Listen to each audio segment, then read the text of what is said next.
Good morning, Bells Panthers. This is the Bells News Network, and I'm your host, Kendall Clark, with my co-host, Tristan Gardner. Here at BNN, we like to keep you guys up to date with everything going on with the Panthers. And as always, we're starting our episode off with the school motto: learn, work, serve, respect every day. That's the Panther way. This week's Panther Spotlight is Bailey Doris, and we are focusing on work. Bailey's on the varsity volleyball team. With their amazing season ending, we have asked her what drives her to work so hard for the team. Yeah. I think what drives me to work the hardest for our team and as a team is that the love that we all have for the game and knowing that we all want to go win and give it our best efforts and just go out in every game. Thanks, Bailey. I think I speak for all of us when I say that volleyball has done great this year. Even with the volleyball season ending, the Panther football team beat Blooming Grove last Thursday, so they'll be continuing their playoff season this Thursday. Here's sportcaster Johnny Cox with a little more detail. Johnny? Thank you, Tristan. Last week, the Panthers took control of their bi-district matchup early in the game. They held Blooming Grove scoreless in the first half while putting up 28 points of their own, including this touchdown from senior Brock Baker. Bells would continue much of the same in the second half for a final of 42-13. The Lady Panthers began their basketball season last week, losing to Anna on Tuesday and picking up the win over Lone Oak on Friday, 58-43. That's all for me. Now here's Jay Walking with Jackson. Thanks, Johnny. I'm Jay Walking with Jackson, here with Jackson today, the winner of the Veterans Day essay.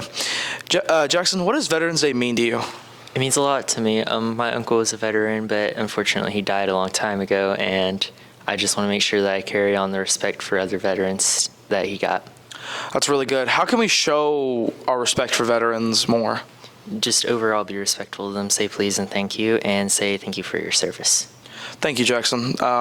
Good job, by the way, on winning the essay. And we're back with Ben Around the Block. Thanks, Jax. Hey guys, Ben here from Techie Farm Boy, and welcome back to Ben Around the Block. The United States for the past few weeks has been a political firestorm due to the recent midterm elections. The important information from the midterm elections for Texas is that Republican Greg Abbott has won the people's vote with 54% to Democratic candidate Beto O'Rourke's 46%. Greg Abbott is the 48th governor of Texas, holding the title ever since 2015. We also have news about the Russian-Ukraine conflict as Russian troops pull out of Kherson, a major city nestled in the south of the country. There have also been reports from Ukraine higher-ups that Russian officials are discussing a possible replacement for President Vladimir Putin due to his poor management of the Ukraine invasion. However, these reports have little factual evidence due to the information not being confirmed from a Russian source. Thank you for watching. I've been Ben, you've been around the block, and now it's to Tristan with the weekly update and bells. Thanks, Ben. This week we may only have a couple days at school, but it's still going to be busy. Tomorrow there'll be no school for students, and the FFA area LDE contest will be held here at BHS.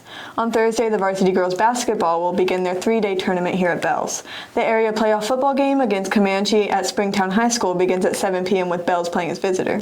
There will also be an early release at 2:30 so people can make it to the game. Friday there will be no school, so enjoy the 10-day weekend. Also on Friday, the boys basketball team will host Paris High School here at BHS. On Saturday, the SBY dinner and auction will be at 6 p.m. at Choctaw Lakes Ranch. And just a quick reminder, there will not be any school next week as it is Thanksgiving break.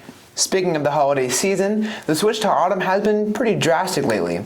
Maybe Chief Meteorologist Jonathan Cox can give us some insight for our weekly weather. Jonathan? Well, Kendall, it's not even Thanksgiving yet, and it already feels like mid-December. Monday was a perfect example of this, with a chilly rain and even some wintry mix in a few locations. The rest of the week looks to be much better than that, though, as skies will clear and temps will reach the mid-50s by Thursday. However, yet another cold front will push through that night, dropping highs into the low 40s for Friday. As for the playoffs, round 2 will be a cold one, with temps starting in the mid-40s and falling into the 30s later that night. Now back to Kendall. Thanks, Jonathan. That's all for the Panthers this week. This episode of the Bells News Network is brought to you by the 207 Productions, the Bells ISD Film Club, the Cold Breeze Snowball Shack, and viewers like you. Thank you. Oh, by the way, BNN will not be posting an episode next week because of the Thanksgiving break. So, enjoy the break, and we'll see you in 2 weeks, Panthers.